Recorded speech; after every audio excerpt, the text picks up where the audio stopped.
Hello everyone, it's Aster, bringing you a haul video. Today's haul is from an assortment of stores. I'm hoping I can fit everything in one video, so let's get into it. I do have a quick little tiny background story just to get you in the mindset of how I got these things.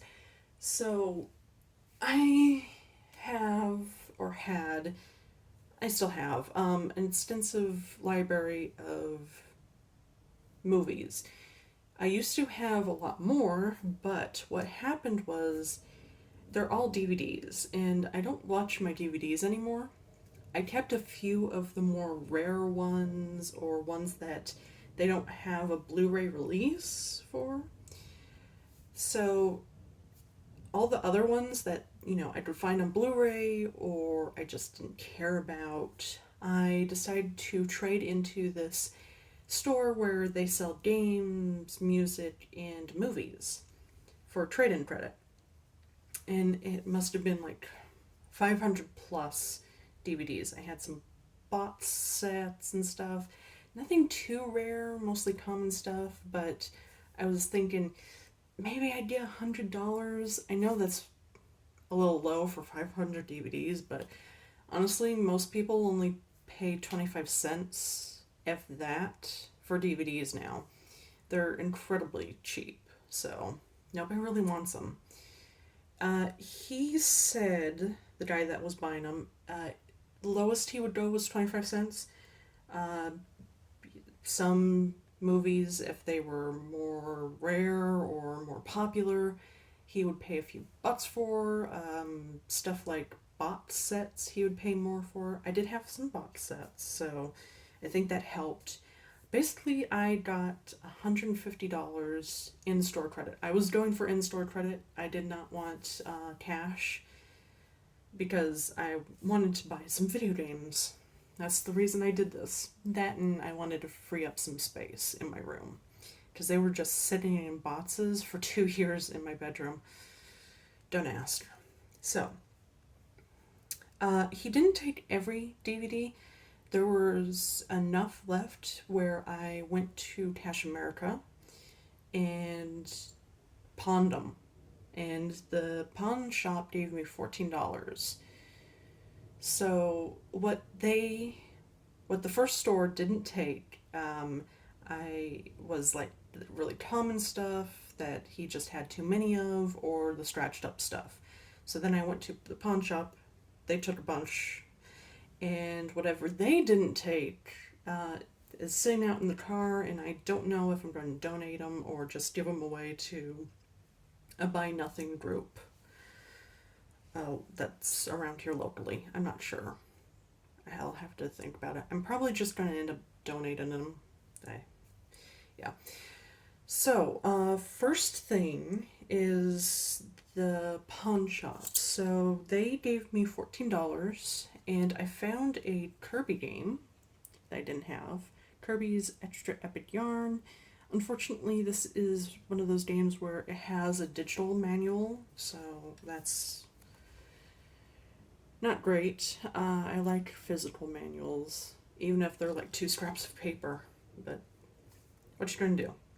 So, this was priced at $25, and it had this on it, and I was wondering, and I asked her, why does it say bulk on it? She didn't actually explain why, but she said that because it says bulk, she can go lower on the price.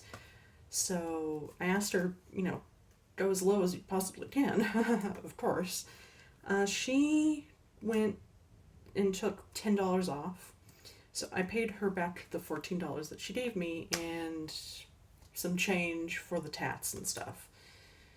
So, yeah, I have, I guess, complete in box Kirby game.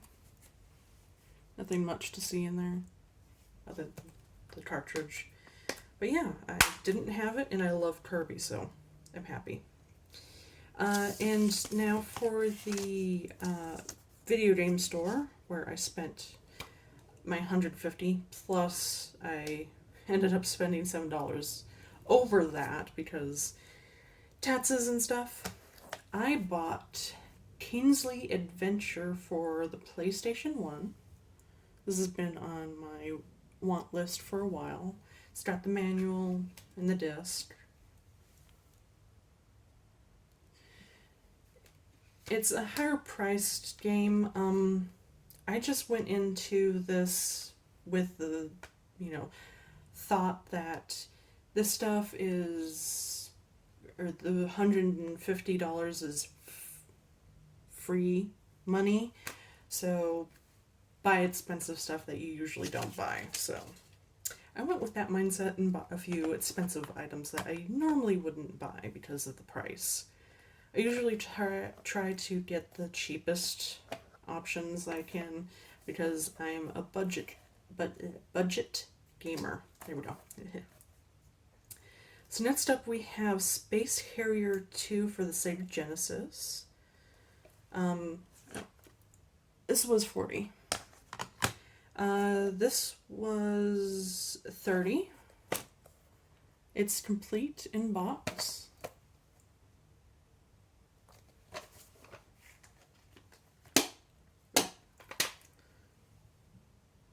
Manual's a little worn out, but it's an old game. Then I got this, and unfortunately, I'm gonna have to exchange this because I didn't notice in the store. So this is a PlayStation 2 game called Phantasy Star Universe: Ambition of the Illuminous. It was $43. This is kind of high priced for what it is.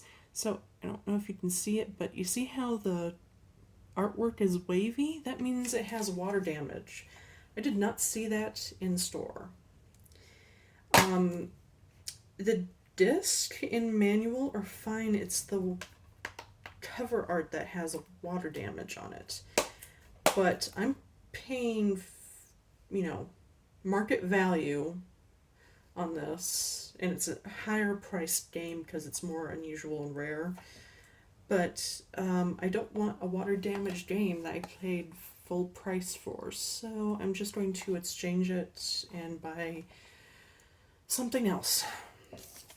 Thankfully, they have a good exchange policy. Then I got some Sega Game Gear games of all things. I got Shinobi for $10. Not cheap. Sonic the Hedgehog Triple Trouble for $8. X-Men for $6.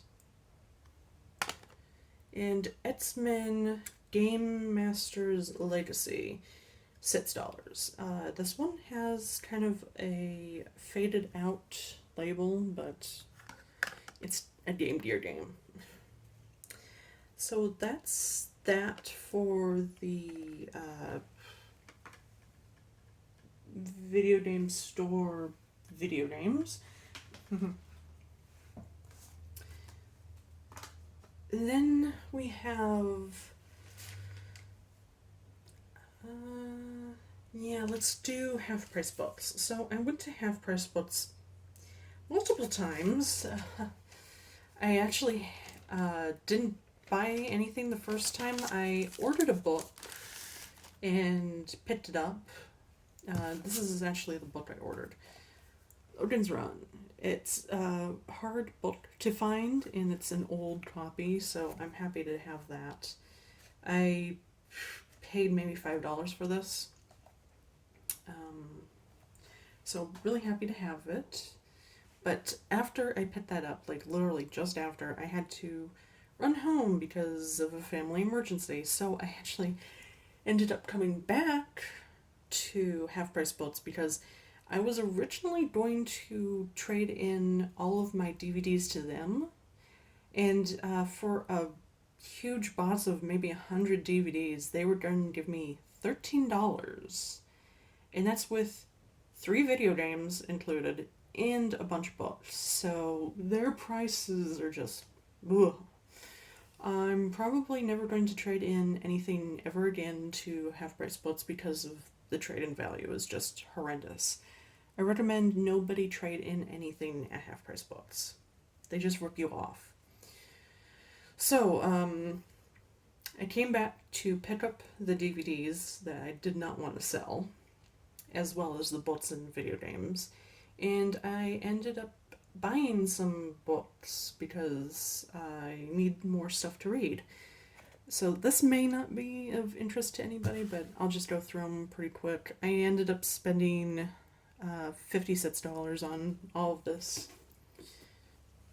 The Dutch Wife, The Lost Girls of Paris, The Light Over London, the Guernsey Literature and Potato Peel Pie Society, sorry, Lost Roses, The Alice Network, and this might be of some interest to some people, Planet of the Apes, the original Topps trading card series. So what this is, and it has a really nice kind of like a wax pack slip cover that feels like a wax pack. It's super awesome. So this is the first ever compilation of more than 250 collectible trading cards from Topps featuring the original Planet of the Apes film, the television series, and the Tim Burton motion picture, including chase card subsets and rare promotional material.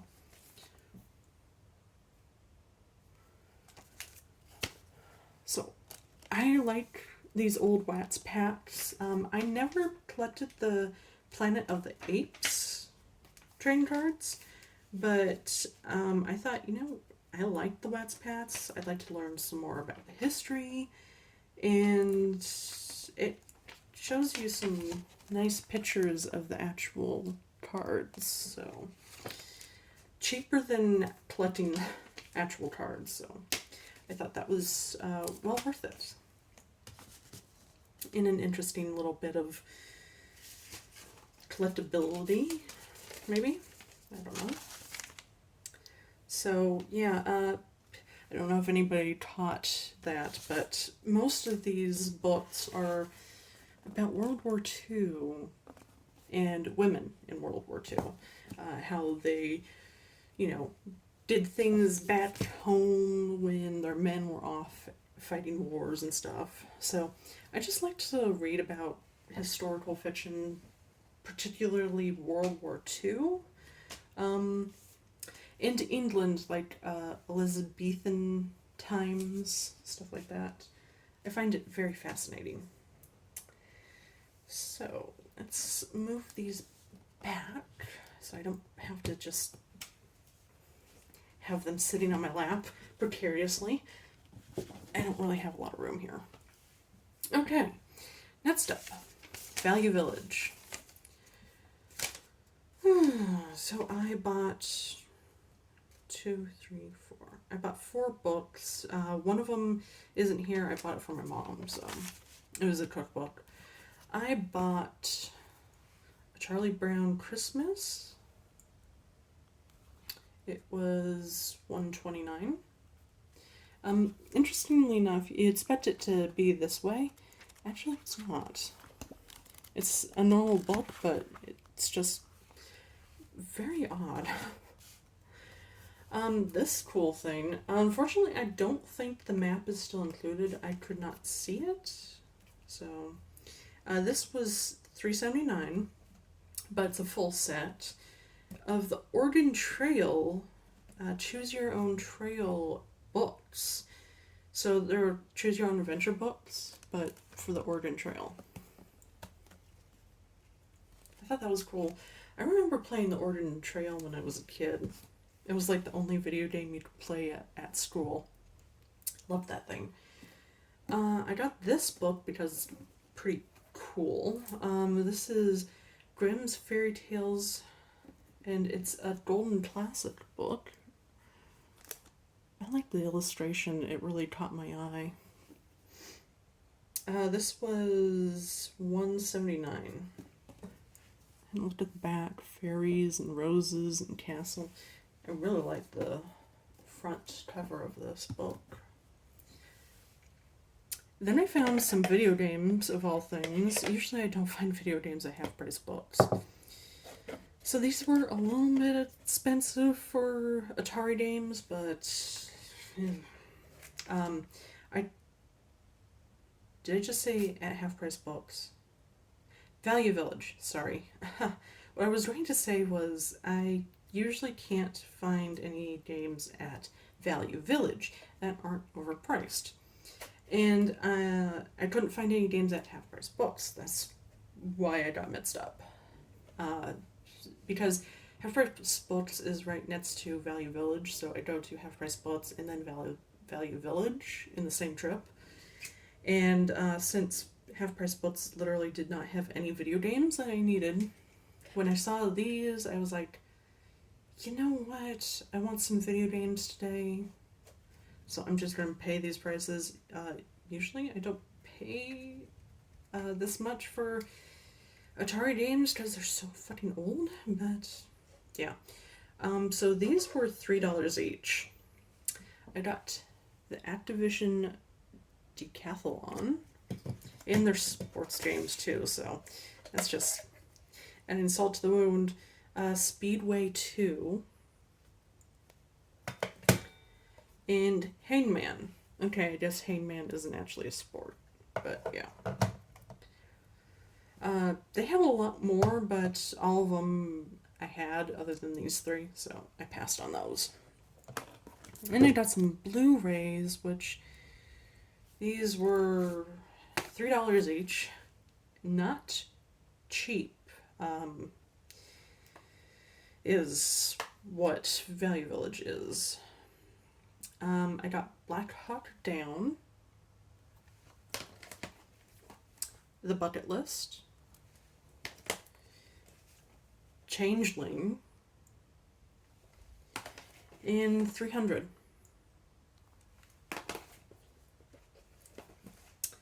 Let's see, I'm trying to figure out if any of these are the Blu-ray and DVD sets. No, I think all of them are Blu-rays, just straight Blu-rays. I tried to do Blu-ray and DVD because there's still a lot of DVDs, DVD players and stuff, and my computer, which I use for a Blu-ray player, doesn't like all Blu-rays, but it likes all DVDs. So I try to get the DVD Blu-ray combo just so if my computer doesn't like the Blu-ray, I can always watch the DVD. I bet some of you are going like, well then why did you get rid of all of your DVDs if your computer doesn't like Blu-rays? Just go with it.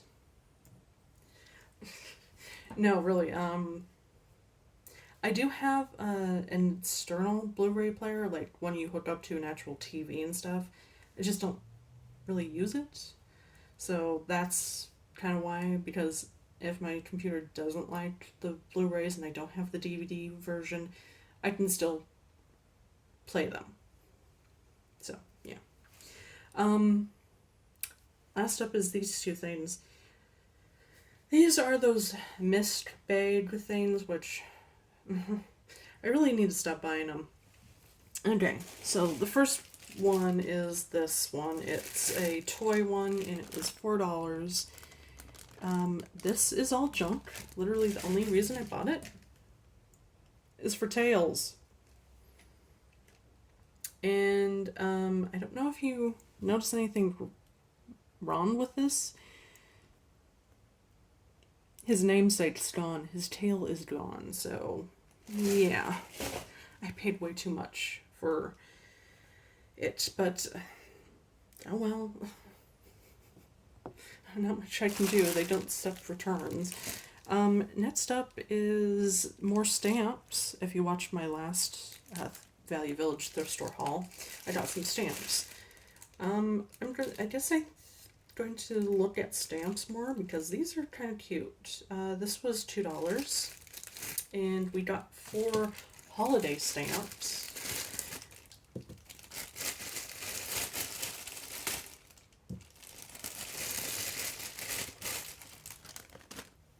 So first up we got, from 1995, a candy cane. Then we got this to and from.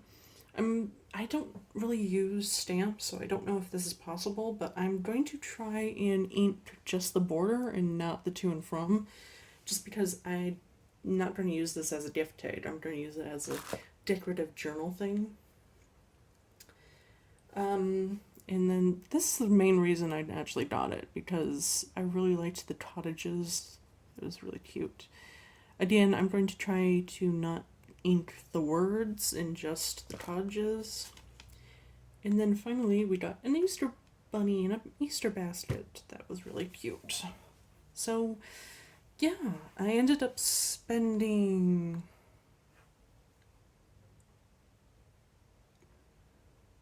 $31 with tax. I had a 20% off thing because I'm part of their Super Savers Club. So I had a coupon from buying enough stuff, and I used it. But yeah, that's it. I hope you enjoyed it. Thank you for watching, and I will see you in the next one.